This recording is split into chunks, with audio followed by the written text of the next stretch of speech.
Congresswoman Maxine Dexter is back in the Northwest after she and 3 other congressional Democrats traveled to El Salvador to try and see Kilmar Abrego Garcia, a wrongly deported Maryland man who remains imprisoned in the Central American country. Dexter says she wants to keep the pressure on the Trump administration and believes Garcia Abrego's case should concern every American.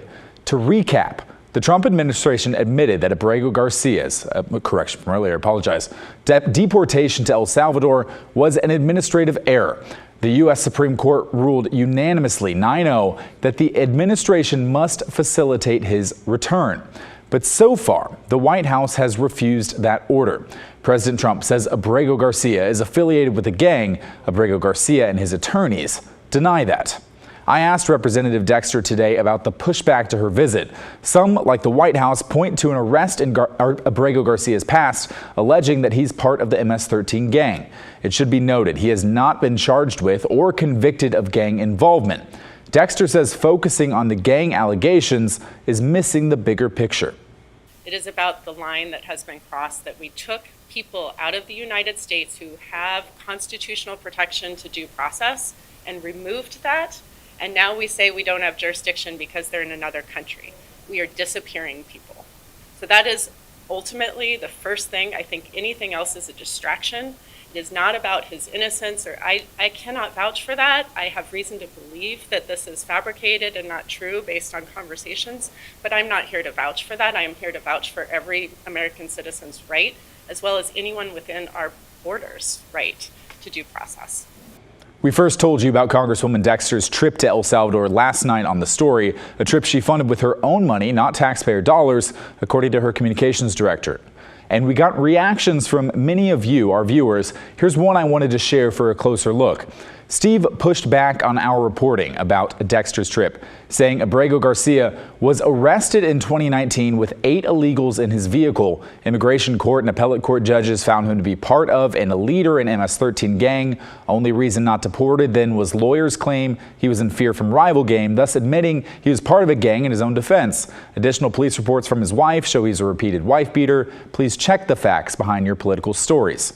So let's check the facts. There are a few things wrong with Steve's understanding of the background there, but he references elements of this story.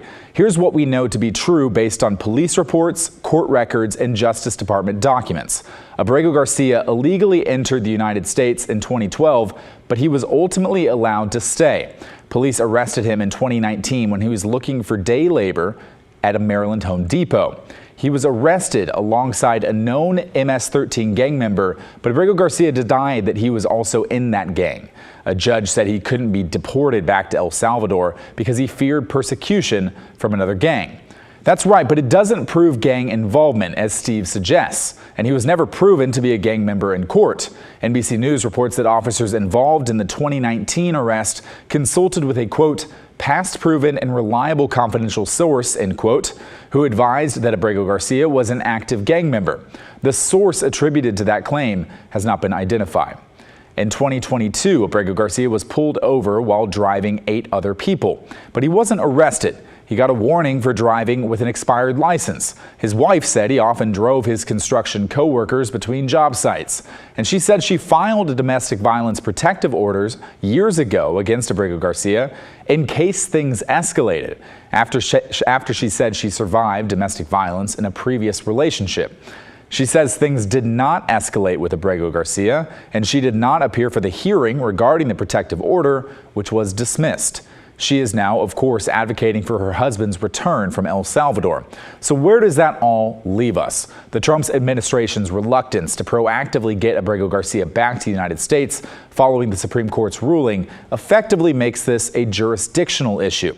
It's currently not clear where Abrego Garcia is being held, how he's doing, or if the White House or El Salvador officials will make any changes.